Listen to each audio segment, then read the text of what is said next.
Welcome to Causing the Effect, a podcast focused on the exploration of your mind, body, and Dr. spirit. Robb Kelly, the king, the man who's going to talk about addiction. How are you feeling, my friend? What's going on? Scott, I'm living the dream instead of dreaming of living today. It's Monday morning here in San Antonio, Texas. So sun is shining once again. We're looking for 102 today. Man, okay, so if everybody's listening to this, you're getting this fresh. If you're listening to this today, right when it comes out, we are doing this and I'm putting it out. I was so, excited to talk to Dr. Robb. Really an expert in addiction recovery. Where did this whole thing start from you? And you could start with the fun stuff because I saw you were partying with David Bowie, and anybody partying with Bowie would probably, have some addiction issue. So, right? Yeah, you said it. I didn't. It was so true, so true. Well, I'm a chronic alcoholic. I lost everything. I ended up homeless on the streets. Took my first drink at the age of 9 on stage because I wanted to be a pro musician. Ended up being a session musician at the famous Abbey Road, played with Elton John, Queen, David Bowie, all them guys, and finally lost everything. And during the 14 months on the street, I wanted to, come off if I could. I died twice on the street to help other people. But yeah, I had a fun journey. I played with all these guys.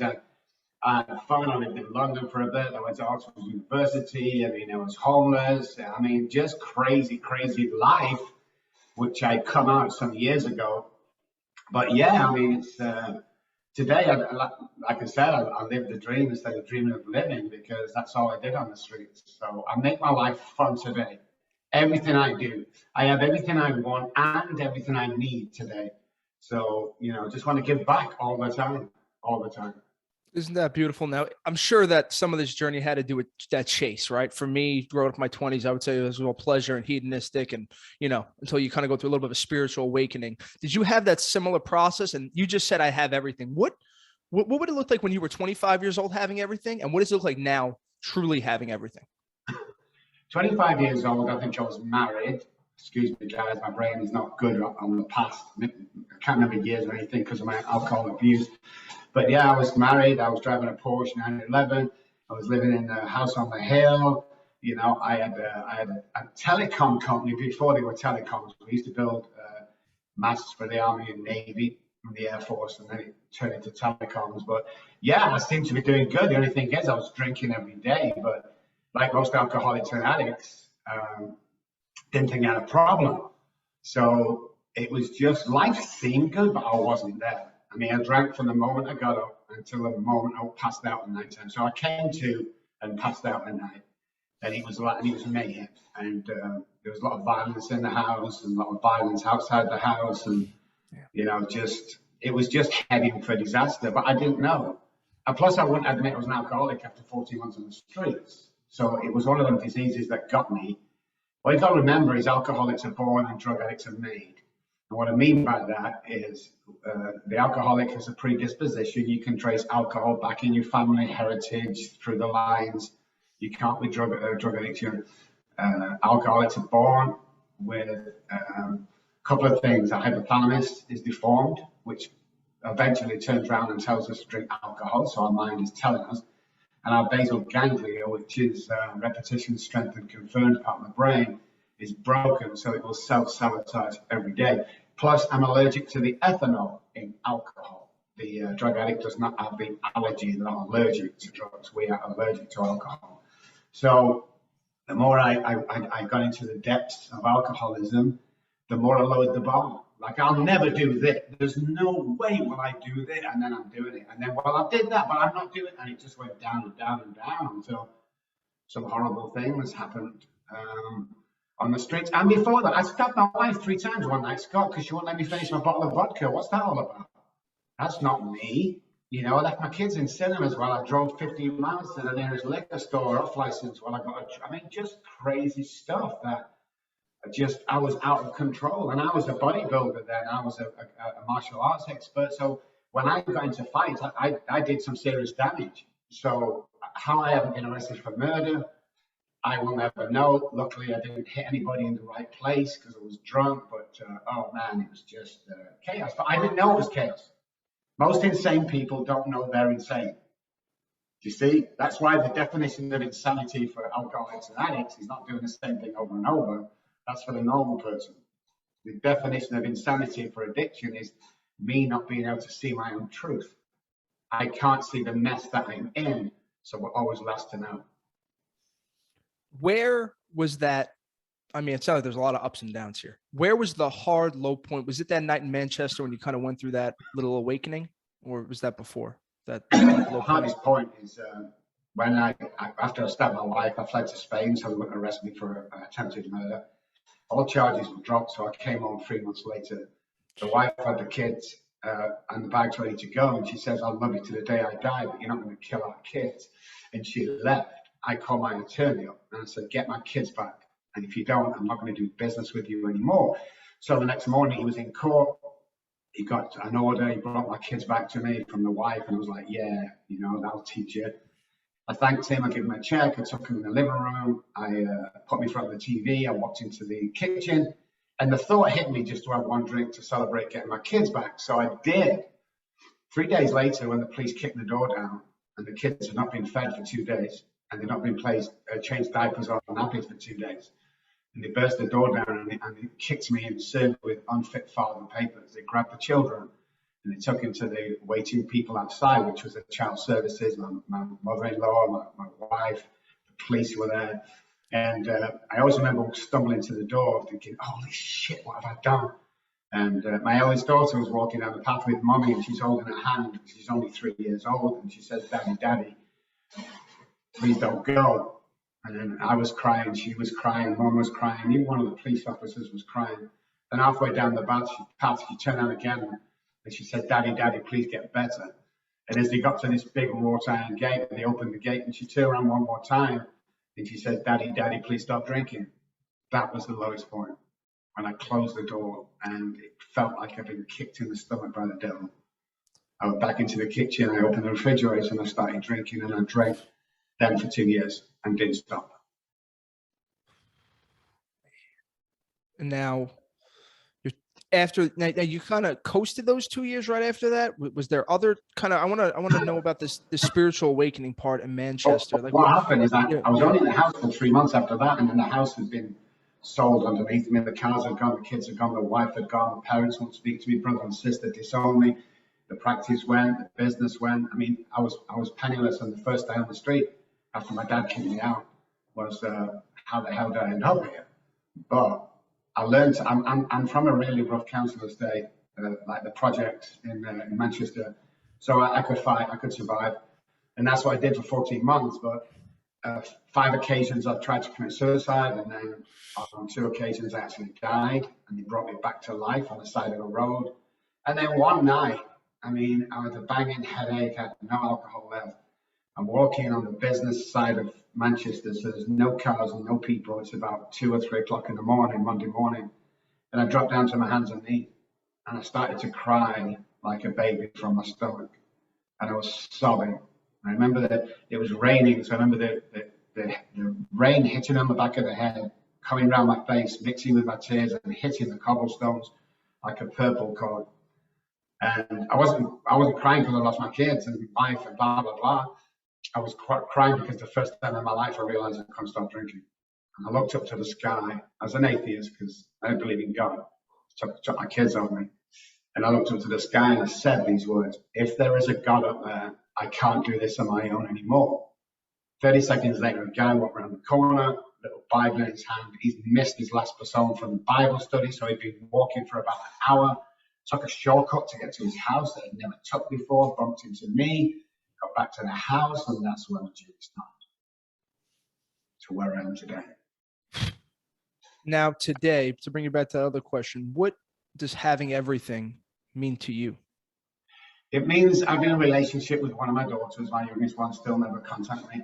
It means having a relationship with God. It means marrying the best girl in the world. We have a great relationship. Monetary, which is nothing, but it's there because I earn a lot of money a year. I live in a $1 million house. I drive a $250,000 car. I wear the Rolexes very humbly. And the spin side of that is we give around $150,000 of our own money back into the community in one-parent families, trying to get over addiction, trying to get the kids back from court, all that stuff. So we're very big giving back people, and it comes out of our own pocket. This is not like a charity we claim off. It comes out of mine and Jan's pocket. And we never turn anybody down when it comes to financial, when it comes to my time. 20% of our work has to be pro bono. Every one of my people has to carry a pro bono client for free. And I get up every morning, grateful for the day. I like to make people smile or compliment 3 people every day because that releases dopamine into my brain. And it's one of the 4 chemicals that I need to be happy every day. And I never go out with a frown. You know, my job is to go out with a smile on my face and make people realize that when I walk away from them, they're smiling or they feel better than when they met me. That's my primary goal. I teach a book study on a Saturday morning for about 40 or 50 people in recovery. And it's just amazing. I work from 6 a.m. until 2 p.m. is when I see all my patients. And then from 2 till about 5 when I fit the pro bonos in. And I don't know, man. It's got to the point where me and my wife don't buy each other presents for Christmas and birthdays because we have everything, you know. And I'm just thankful every day. You know, something like 2%, 3% of people come off the streets in Manchester alive after being alcoholic and homeless. And I do things that make me grateful. We traveled back to Manchester a couple of years ago. I've been in this, Texas for 15 years now. And we revisited the bench that I used to sleep on every night. That was my kitchen, it was my bathroom, it was my bedroom, it was my entertaining, you know. And I lay on the bench and I was being filmed. There was a filmmaker there.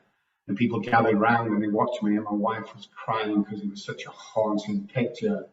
And I got up and this guy came over and he said to me, "What the hell are you doing over here? You know, we're homeless here." And I turned around and said to my friend, I said, "I was homeless for 14 months on the street." And he looked at me and he said, "Can you sit down and tell me how you got off?" And I said, "I will."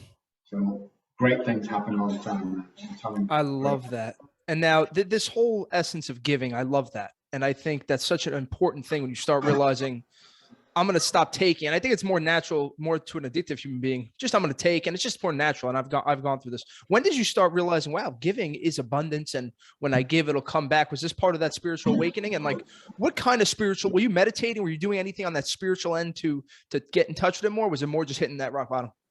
It was hitting that rock bottom, asking for help, which I'd never done. I was a proud man, just like my dad. I wouldn't ask for help of anybody.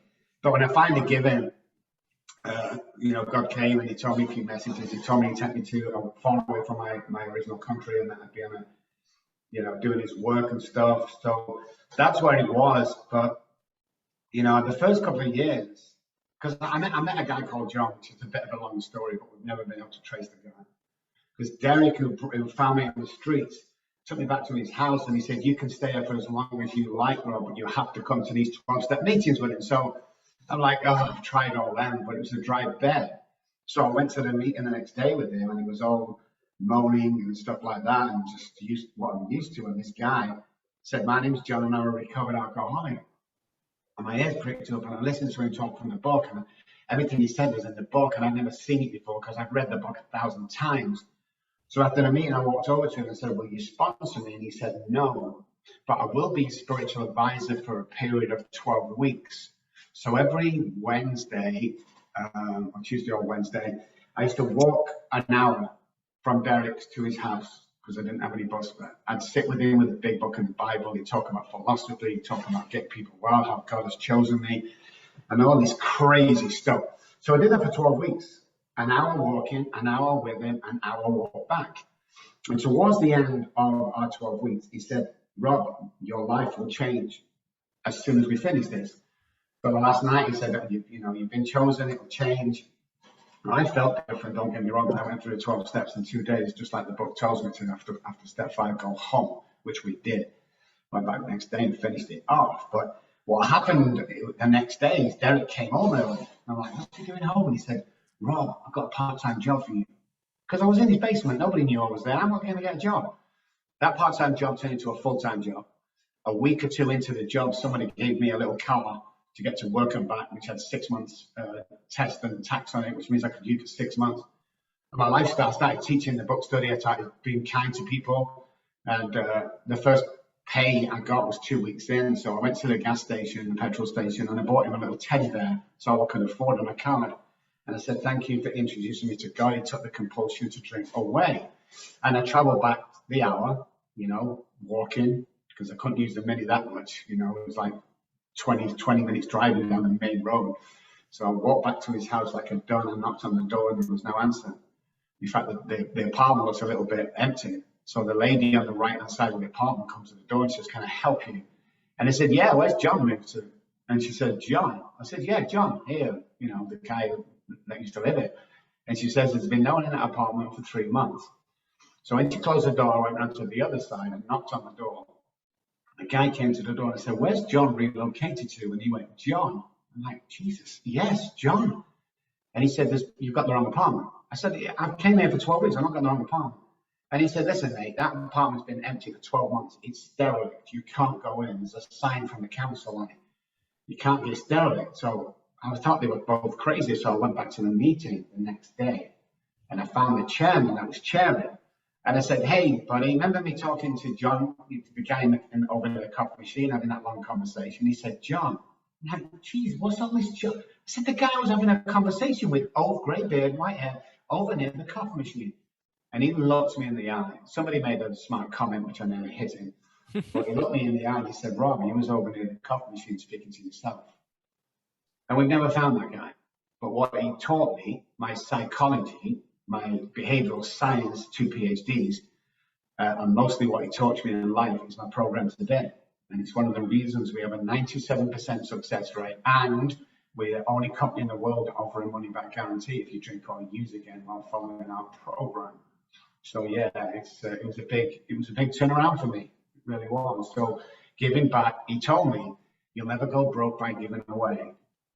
And so we started giving away, you know, $10 here, $20 there, whatever it is. And we opened big offices in Dallas, and all of a sudden we're doing $1 million a year. So $1 million, then 150,000 now we give back. And yeah, there's a great story. Like 2 years ago, Wow, that's one amazing. of my guys came to me and he said, "Look, I'm being thrown out. I don't know what to do. Me and my family, blah blah blah." And I just stopped him and said, "How much do you need?"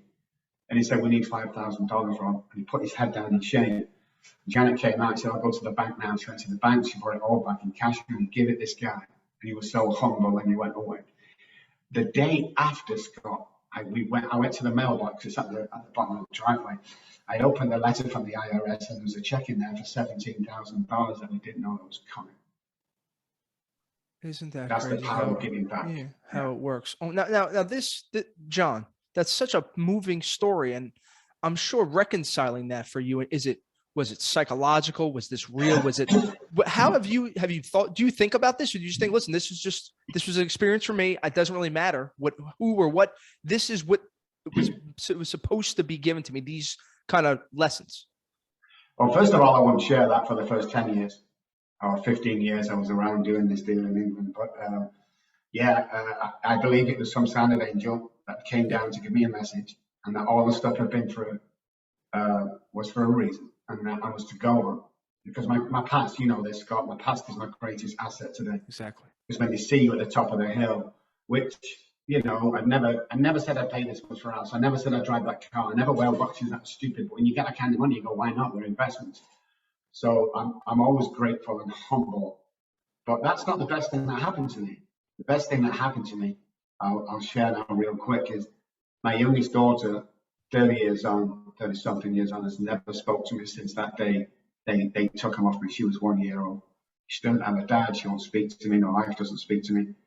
But 3 years ago, my messenger binged about 3 o'clock in the morning. And of course I grab it because I think it's a patient, you know, and it's my eldest daughter, Charlotte. I would call her Charlie. And she said, "I've just seen you on TV. I want to meet you." So we flew over on the red eye, and I was so nervous. We got into a hotel, and then we went round to meet her the next day, and I just wanted to be sick. I'm so nervous. I've been away for so long, 27 years or so. It was just, I was physically ill. And we knocked on the door, and she opened the door, and my wife was there, and we hugged, and we cried, and you know, it was just unbelievable. And then she says, "Dad, I've got one of the other reasons I got in contact with you. I've got something to show you." So we went into the living room, and here it was, Scott. She handed me my 3-month-old granddaughter. And right there and then, And people in recovery will get this. If I'd have died right there and then, I'd have been very pleased with God, very pleased with what I've done in life. But it was only another beginning for me, the relationship. So 12 months ago, around June the 22nd, something like that, we sent her back to college because that's what she wanted to do. And she opened my Manchester office in England as my lead therapist a year ago. That's beautiful, dude. And it's just, I thank you for sharing that. And I'll tell you, Robin, nobody even knows this stuff, but I'm actually this Saturday meeting my father for the first time in about 6 or 7 years. And heavy story, similar to all our fathers. We're all, whatever, addicts and stuff. But my father disappeared when I was 6 and went into the witness protection program, and I never knew what happened. And 2 years ago, my grandfather got out of jail and informed me that my father ratted on him and put him in jail for 20 years. So obviously there's a lot of, for me, there's just a lot of anger, and it sounds like your daughter maybe didn't have as much or something. So God bless her. My father's pulling my leg to do this, but I guess there's something for me that I feel like needs to be reconciled within my soul with the anger and the just, not even listen, we all fuck up and I do that myself. It's more of having a father that wants you to be a gambler. A gambler is the new thing. That's kind of what he's been doing for 10, 15 years. And when you support that, it's like, don't you want what's better for your son or better for your kids, and to kind of, not increase the issue, make it worse. So I guess that's what I'm feeling now. There's no coincidence. You just shared that with me. So thank you, bro. 100% no coincidence. And we find that when you're meeting, a lot of things will be taken off you. I remember a prisoner of war, bunch of Jewish guys went over there on a trip to Auschwitz. And there was a cameraman there, and there was about 30 Jewish people there that were kept in that camp. And the guy went up around every one of them and said, "Do you forgive him?" And he said, "Yeah." "Do you forgive him?" "Yeah." Set myself free. And one lady said, "Do you forgive him?" And she said, "No." And the cameraman looked in her eyes and she said, "Well, they still have you prisoner." Always remember that. It's like stuff like this kills us. We have to be set free of that shit. We have to let go of that stuff. And what I did when I went to see my daughter is, what can I take to this occasion? Not how I'm feeling. That's the minimalist. What can I fucking take to this situation that's going to make her day and vice versa? And that's the way I got into everything. So there's a great line in the big book, and it says, "We bow before no man." And I stick to that today. But I'm kind and courteous, and I'll do anything for you. But if you step over the line and think for a second, because I've gone all godly that week, then I'm going to pull you on that. And if it goes any further, I will fucking knock you out. I have no problems with that at all, because I'm a very powerful guy today. God says I'm empowered. Big book says I'm empowered. And empowered people empower people. That's all I can say about that. Every day I bless somebody monetary or time when I leave the house. Every single day. Doesn't matter where I am, who I am. I go to the gas station, I'll bless somebody at the gas station and walk over and give them $50 and say, "That's for the gas." If I see somebody putting a couple of items in the box with, like 4 kids with them, I'll give them $100 and tell them to get the groceries as much as they can, because that's what it's about today. As long as I keep doing that, then my life's going to be pretty good, and I'm going to last a long time, hopefully. Yeah. No, and I think that speaks to the virtue of the person. Because there's a difference between being good for the sake of being good, which is just, I feel like I live my life doing that, right? I'm just nice for the sake of being nice for people like me. But then there's another thing to sit and say, I've looked at the malevolence of the dark side, of the evil of this or that, and I'm deciding out of the own virtue of my heart to be a better person, to be more empowered, to be powerful. And I think that is what is getting me, goosebumps talking to you, because it's like, wow, like you feel that you could have went the other way. You may not be here, right? And now I want to talk about that. I know you've the difference between your solutions and the others is you have a way of helping the addict step out of their disease and more into a solution. What is that first step of that process? Well, first of all, nobody knows how powerful they are, first of all. And secondly, alcohol has 1% to do with alcoholism, and drugs have 1% to do with drug addiction. And people get mind blown. It's like it's the symptom, it's not the disease. I didn't have a drinking problem, I had a thinking problem. So once I explain to this, usually 90% of people that come into the 3-month program with me, the alcohol or drug, go on the first day. because the realization is that's not the problem. And we've done so much research around this. The problem is huge, the way you think, in the way, the hypothalamus is working, the way the basal ganglia, the prefrontal cortex works, the central system, nervous system is all messed up. So when you explain all that, then we use a lot of tools. We use brain spotting, neuro-linguistic programming, we use psychology, we use meditation. We don't use any medication whatsoever, because that's the stuff that people go into. You feel depressed, so what do? You go to the doctor. Everyone goes to the doctor, I feel depressed. What he does, he gives you an SSR, which is an increase of serotonin, which is my social belonging and sunlight that I'm missing because I'm depressed and isolated. So they give him this SSR, and the guy or girl takes it, and then she's back to normal. I think we're missing the point. What's fucking causing the depression? Not how can we fix, what's causing it? And when you go back to the root cause, you find that it's trauma from past behavior. Trauma is the gateway drug. It's not, stop concentrating on the alcohol, stop teaching relapse prevention. It's bullshit. Let's go back to the scene of the crime and find out, because the correlation between two, you won't be able to spot. So when you've had this done to you as a kid, you will find out you're doing it here for no reason. You go to the doctor and you go, oh, we'll give you a pill, or why you keep doing this? He says, I don't know. It goes back to the childhood molestation and the neglect, the abandonment, whatever it is, it goes back to that. Once you start clearing the trauma up, you start clearing the disease up. And it's known things like, if you eat more raw foods, then your body won't deteriorate. And oxygen, and I'm spelling oxygen with every capital letter in oxygen, because here's the deal. Most of us live without oxygen. Oxytocin, we fall into that situation. When when oxygen is present in every cell in the body, any disease, including cancer, cannot flourish. It's dead right there, and then it can't go any further. 3 times 10, 3 lots of 10 every morning, your body will start to repair, your body will be clearer, your mind will be clearer. Any disease or ailments will stop getting any worse. In fact, some will heal. And then the eating of the raw foods, the eating right stuff and drinking right stuff, you can actually cure a lot of ailments when you do that. That's the key. For you, was there any specific technique? Was it meditation? Was it, for me, every time I kind of gotten deep into meditation, I always had these little flashbacks. I had the flashback of the FBI taking my father from me. Then I thought this was nonsense. This isn't real. And then my aunt tells me, do you remember that day when you were 7? I said, holy shit, this stuff is crazy. Like that digging, that going back, it seems to be the worst part, but it does seem to be the most crucial. What you have to remember is everything we see, touch, hear, feel is stored in the subconscious brain.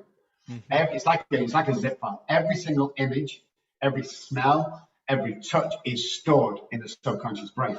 You've only got to see something that reminds you, and the brain memory recall will happen, and you will go back to that memory as easy as anything. Most of that memories that recall, if you haven't dealt with it, will lead to self-sabotage. Self-sabotage for me was alcohol.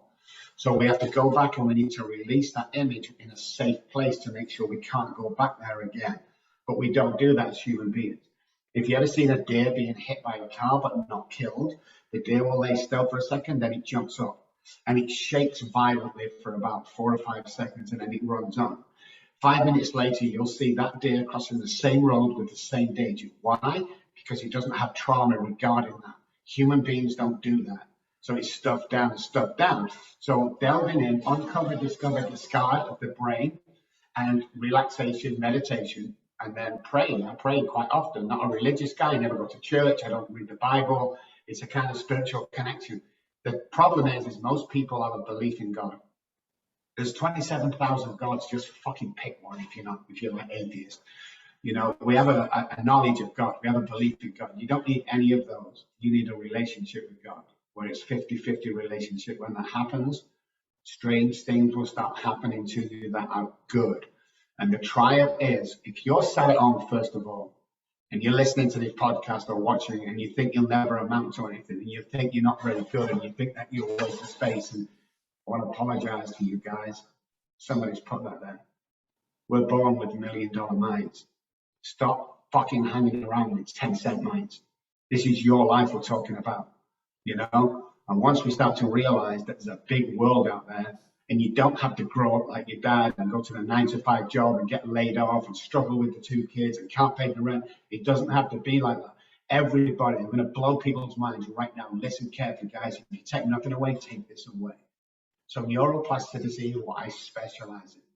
Neural pathways are thought patterns. When thought patterns are complete, the thought pattern will go into success or failure, whichever you wish to choose. Every neural pathway in your head leading to wealth, to health, to happiness, to living a life beyond your wildest dreams is already built inside the brain. Only thing we need to do is connect it. So here's the neural pathway, and here's the end of it. All we need to do, and I have a great video on this, live videos, connect the neural pathways. That's what I do. I connect neural pathways. There are billions in the head, and you can succeed. I came from homelessness to where I am today. It is humanly impossible. I had to have God's help. And again, conception, guys, you know, I've got to believe in Jesus. No. Got to believe in Buddha. No. It has to be a God, but you get a relationship with your higher power, supreme being, creator, whatever you want to call him or her, and start marching forward in life. You can achieve anything that you want to achieve. And people used to say, Scott, all the time, well, I can't be president of the United States. I beg to differ today. Despite your beliefs, you know, political beliefs, we have a business and running the country for the first time in history. Don't tell me you can't do anything that you want to do. The question you have to ask yourself, how bad do I want this? And if you want it bad enough, do everything I've told you to do, and it will happen, I guarantee you. 7,000 patients I've worked with. So we're not talking about 100 people. 7,000 patients in the last 30 odd years I've worked with all have a life now beyond the wildest dreams. Every single one of them. And they're all sober and clean and trauma-free. They all have relationships with God and people, and they're just living this great life. And it's on offer to everybody, but it's learned behavior. If you go back, your mom tells you, like she told me, how many times have I told you, you can't go to college like your brother, you're too stupid. Learned behavior. That's stored in the subconscious mind, and when that will come to fruition in a different form to the prefrontal cortex, which is our decision maker, is when you're going for that job, that car, that girl, that house, and you're trying to step out of the poverty that you've come from, or the violence or the trauma from childhood. When you step out of that line will come back. If that shit's not cleared up, it will kill you. That's powerful stuff, bro. Now the issue I see with some kids, or at least this is the email I get, is I don't know what I want. How do you help people figure out what they want? For me, it's been sitting with my thoughts during meditation, just asking whoever, what do I want? And it seems to help. What do you suggest? It does, but it's like anything. It's like, okay, so let's believe you believe in something up there is going to do something for you. Okay, if you ever got in a car with power steering and you've tried to, without the ignition, and you tried to turn that steering wheel, you can't do it, and you're going to stay there and not move forward. If you switch the ignition on, which is my mind, the mind sits inside the brain, it's different from the brain. Once I make my mind up to do something, then I turn the car on and I move forward and drive. And God will steer that wheel what he thinks. You just have to be willing to do. And all the stuff we've gone through, like see my homelessness and loss of kids and poverty and dying and suicides and hurting people. That's the greatest asset I have today. That was like a semester at Harvard University, what I went through, because it's so powerful that God will reveal your niche in life. It's all about finding your niche and your passion. If you want me to flip burgers in McDonald's, a fast food place, you're there for a reason. If you're meant to move on, you'll move on, but you're there for a reason. You're there to help people. Somebody in that McDonald's place might be ready for suicide, and you can say a couple of words to him that will change his day. I've done it thousands of times. Just some, not smart. What can I think of to say? Hey, how you doing? Good to see you. Hey, nice shoes, by the way. Anything. And then when you're completing that task, God will take you on to the next one, and the next one, and the next one.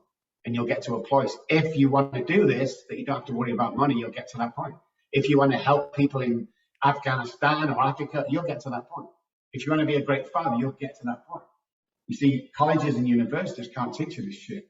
It's only life experiences. 90% of my work today is life experience. It's not college. I spent 20 odd years in college and universities. I don't use that shit. College degrees are not worth anything. There's no ROI on college degrees today. It used to guarantee you a good job, six-figure job. You don't do that today. It's 2022. What matters in here?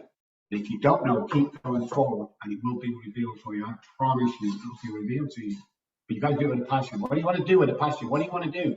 And I help people. Wow, there's so much we can do with that. Okay, let's move forward and get that, bring that into your life and make sure that you can survive. You can be wealthy, healthy, lazy, poor. It doesn't make any difference as long as we're helping another human being while we're doing our work. Yeah. No, I love this. And not even helping, and there's a lesson in but you're saying in your truest, basically, struggle of life, that whole time, that is not only where the lessons were, that is where you saw your path to help other people. And that if we all looked at that, that's kind of where your growth lies, is in that biggest trial and tribulation in your life. 100%. And if you don't think that your words matter, guys, try this experiment for me. If you're out and about in the streets or whatever it is, and you see a guy or a girl, say, for instance, I always like to use shoes because it's a great example. Hey, buddy, nice shoes or nice sneakers. Oh, my God, them sneakers are awesome. Then as you pass each other, turn back and watch him. He'll look down at them shoes 2 or 3 times as he's walking forward. You've just changed his life. It's as easy as that. You want to start the day? Oh, it's 6 o'clock. I can't wait to get to bed. Fuck that. Start your day now. I've started at 7 o'clock at night time. I don't give a fuck. Start it now. You see, all these rules are, who's making these fucking rules up? I don't like, oh, well, that's the way marriage is supposed to be. Says who? Well, that's what I'm supposed to do. It says who? Who's making these fucking rules up? Why don't you make your own life up? Why do you have a relationship, you've got to make your own fucking life up? Well, marriage is supposed to, says who? Fucking marriage is supposed to be joyous. Marriage is supposed to be full of sex, full of love, full of laughter. Don't fall into that learned behavior. Don't. Well, this is what fuck what everybody does. Start doing what you want to do. Have that relationship, Have that fucking laughter. Make people laugh. Laugh yourself. Give you permission to enjoy yourself. Realize how fucking empowered you are. Because every single one of us, again, are born with $1 million minds. I was playing football as a kid in the street with my friends. It's like, Johnny, what do you want to be when you grow up? I want to be an astronaut. What about you, Billy? I want to be an airplane pilot. You know what happened to them dreams? I'll tell you. Our fucking family and friends kicked it out of us. No, but you can't. Are you kidding? Oh, fuck them. I don't care how old you are. You can do anything you want to do. You want to be a stockbroker? Let's find out how to be a stockbroker. And let's get it done. There's no rules in this. Learned behavior kills us, man. Well, my dad worked for the gas board. So when you're 16, Rob, you're going to work for the gas board, have 2 kids, go to a pub every night, Friday and Saturday night, go home to the wife who's depressed and fucking pissed off, and she hates the kids, and you're going to have dinner and go to bed. And that's your lot. Says fucking who? Stop following this shit. It's bullshit. Break the mold. Break the fucking mold. Because not only will they break the mold for you, you'll break the mold for generations that follow you, your kids, their kids, the following kids. Don't be tied to your past, man. Learn from it, be educated from it, and use it as your greatest asset. But I'm not tied to that. I'm not tied to that fucking projects, the council estates, the pub. I'm not tied to that shit. I help people like that today. And as long as you're giving back, your path will be strong, your path will be affluent, your path will be full of people who can help. I don't just have alcoholics and addicts, anybody on the street or whoever I come back, God bless. And I like to walk away feeling, yes, I can do this. And I learned that John told me that when I left and I started doing that. And once you start making people's day, man, fucking life. And another thing, once you get there and helping people, ask God for shit. Oh, I can't do that unless it helps other people. Ask for a fucking huge car so you can take people places, to the hospital, to the meetings. Ask for a big house. Well, you can't do that. It's selfish. I hold what's called sober Sundays in my house. We're 40 and 50 people. We got a huge backyard. We've got pools. We've got fucking tennis court. We've got everything out there. I do it for helping other people. We got 5 bedrooms. Why? Because 2 of them are put away for people who can't afford to sleep in a hotel. And they're trying to get the kids back. That's what it's for. Ask for shit. And he'll give you shit. People think I'm crazy on it. I try it. Try it. As long as you're helping God's kids, as long as you're being true to yourself. If you've got $5 and you see somebody starving to death, give them $3. Give them 2.5, whatever. As long as you're willing to do that and you're doing the right thing, life Man, it's like taking the blinkers off, man. You see the world for what it is. And the world's violent, man, and the world's not fucking fair, and people are the same. But you know something? You can start changing that world one person at a time. Dude, and you're fucking doing it. And I feel it now. This whole thing of, Bam! I love it. I'm gonna go fucking help. I'm giving somebody something when I leave. This is awesome. Now this whole process of going from, let's say, a normal person to Dr. Robb, right? It sounds like you've taken the governor off of all the limiting beliefs, all this bullshit, and said, fuck it. I feel like that issue, why people can't do it, I can't do this, I can't do that, it's fear. Do you agree with that? 100%. Fear will kill you. But you know something? Fear's not real. You think it is, but it's not. Because if fear was real, then if you were fearful about an event, let's say speaking in front of people, and it really, really was a bad fear, by the time you step on the podium, the fear's gone. It's not real. Might be a bit of anxiety, but you know, it's not real. But yeah, most people think, first of all, I'm not good enough. Why me? Don't be stupid and fearful. Most people fear success, but they also fear failure. You know, what if I go for it and I don't? It's going to be a big hit. Fucking go. What's the worst can happen? You don't get the job. God's got something better lined up. You're stuck in fear. Go out and help somebody. You're stuck in fear about the job, about life, about it. Go out and help somebody. Call somebody up. How are you doing? You know, good. I've not spoke to you for a couple of years. Just checking in on you. Fear will go. Start to believe that everything happens for a reason. I know millions of people living in fear today. You know, you want to stop 90% of your fear right now in the next 5 seconds? Turn the fucking TV off. That'll take away 90% of your fear. You start living with like we did in the fucking 60s and 70s. You know, we write newspapers and there's only so much words you can put in. It's like it's bullshit, you know? Create your own world, create your own destiny, and fucking drag people in with you. You know? Tell people, oh, I'm thinking of going to it. You would make fucking hell, that's amazing. I used to live in Dallas 3 years ago, Scott, and I hung around with people that are okay. Show me your friends, I'll show you your future. And I said to him one day, I'm thinking of writing a book. One said, don't be so stupid, you're not an author. The other one said, that's taking fucking years, waste of time. I never wrote a book. I came to San Antonio 2 or 3 years ago. I've got a new guys that are on fire. Most of them I've made on fire. And I said to them, I'm thinking of writing a book. And they went, oh my God, I thought you already had books out there. And the other one said, shit, I'd read that straight away, Rob. So I wrote a book. Make sure you know your circle around you. It's best to have 5 good friends and 500 fake friends. Yes. People, if they're not lifting you up, no. If they're being negative, they've got to go. You know, anything negative, got to go, because that's what stops people doing stuff. Remember, we don't see our own truth. We don't see how powerful we're going to be. Look how many times J.K. Rowling was turned down. It was horrendous. Something like 110 times or something. It was horrendous. She's the first billionaire publicist, writer in the world ever. But she was hanging around the wrong people. If you're fishing in the same pond, you're going to catch the same fucking fish. If you swap to a pond that's better, you're going to start catching new fish. If you want to earn $75,000 a year and you're on 45 now, hang around the guys that earn $75,000 a year. If you hang around 9 depressed people, you will become the 10th. Show me your friends, I'll show you your future. Man, I'm so glad you mentioned your book. Now, I heard you preface your daughter say that little saying to you, "Daddy, Daddy, please something." Was that night? Is that where you got the name for the book? Yes. Daddy, Daddy, please stop drinking.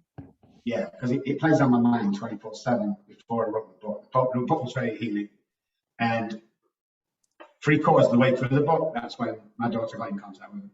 So I dedicated the book to her. On the front page is me and her as a baby, me as obviously a younger person, but the only reason why I mentioned the book, because I've never seen a dime. I don't know how many copies we sold. I give it away. I have hundreds of copies that I give away to everyone to see.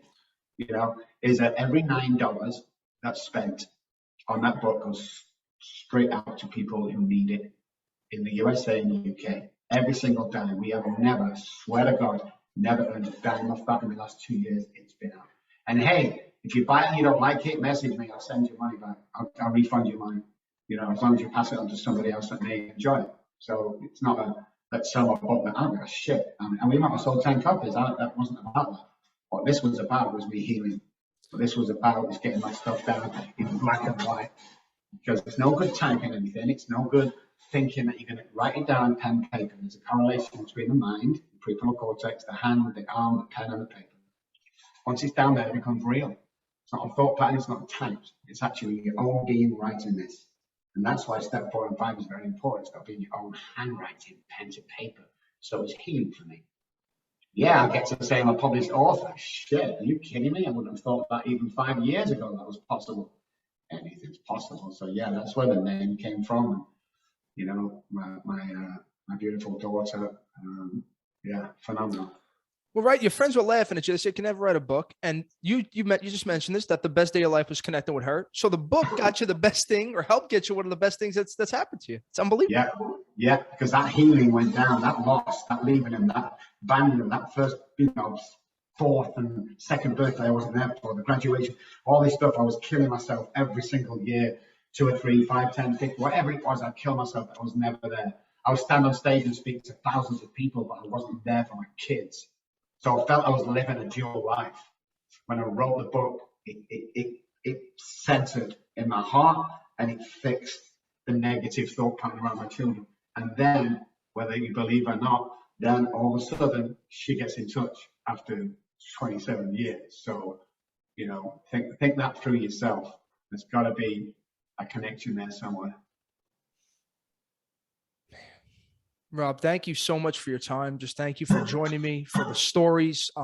This super connected with me. Again, I don't think it's weird that, you told the story about being a dad, and I'm meeting my dad this week. Just thank you so much for what you're doing. Of course, man. And I know that when you meet your dad, it's going to be awesome, man. You can actually mold that conversation, that grief, that hug, that, whatever it is. It's like you get to take shit to the table today, Scott. That's the powerful. That's what people don't say about what you mean in mentality. We get to do shit today. Oh, I've got to take the kids to school. You get to take the fucking kids to school. How cool is that? Stop being complacent. It's like we're powerful people, man. We get to do this shit today. If you're living in a 1-bedroom apartment, you can't afford, you fucking get to do that today. Because if you think that's it, you're wrong. If you think that's your lot, you are wrong. I'm telling you. You're just being educated. Because what's going to happen one day is you're going to meet your dad, or you're going to meet your mom, or you're going to meet a guy that comes to you. What the fuck do you know? I can't even pay the rent. I'm living in this fucking poverty-stricken. You go, let me sit down and talk to you about that. When I was there. You go, what? Yeah. See what I can do. See what I can go and meet my dad. See how I can do this. See how I become powerful. It's all a lesson, man. And I can tell you, Scott, first of all, thank you for what you do. It's very hard to stand up and have this done. Sometimes I'm going to say something that's going to connect with you. Sometimes it's a lonely journey, But I can tell, like, thousands and thousands, hundreds of thousands of people have been affected by what you say, because there is a ripple effect out there that we never know. So in them times you go, oh, here we go again, and nobody's listening, and blah. There's always somebody. If I go out to one person on my podcast that goes, fuck, wow, job done. Job done. Hells yeah. Not about followers. Sometimes I do my podcast. I did a program with 18 million people. I do a podcast, there's 3 people watching. You know something? They're the 3 that's supposed to be watching. That's right. I love it. Just sounds like you've taken all the good bits of Buddhism, mindfulness, karma, and all this stuff and put it together. Everybody, if you're listening and you want practical spirituality, how to do it, and just how to fucking take over, please listen. If you're on YouTube, thank you guys so much for just watching. Leave a like, review, subscribe, all that stuff. If people listen on, leave a review on Apple Podcasts. Thank you so much again, Robb. As always. Before I want to go, please. For this show, it's such a great show. Is, guys, if you're at home and you listen to this and you're actually desperate, and you maybe think you're getting suicide, or you just think you're no good or anything, listen to this. 214-649-5427 is my personal cell phone number. Personal, so not my assistant, not my front desk, personal phone number. You text me on that fucking number. I'd rather talk to you. I'll give you a pep talk, yeah, that will change your life in 10 minutes. And if it doesn't, I'll send you $100. You are not alone. I don't do this. I'm always in the trenches with you guys. Don't fucking think for a second that I'm not approachable. You text me and we'll have a 10-minute pep call that will change your fucking life, I promise you. Hells yeah. Call him if you need us. As always, stay safe, stay positive, stay blessed. We'll talk to you later. Bye-bye.